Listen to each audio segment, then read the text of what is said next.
I will talk about how can you enable email notifications on your Pocket Option app. We go to figure out the solution or know how you can do that in your app. So you just follow these ways, then it's going to work with you.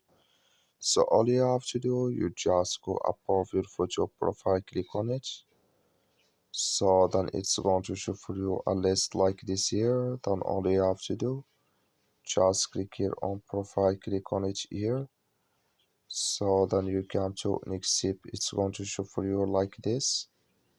Then you click here on profile, you click on it here. So then it's going to take you to this list, then you go down. So you just keep going down here. You come here to email notifications, click in this sign. Like you see, this color show for us, that's mean here email notifications enable with us now. That's all you have to do. That's all. Thank you for watching. Don't forget to support us by liking and subscribe.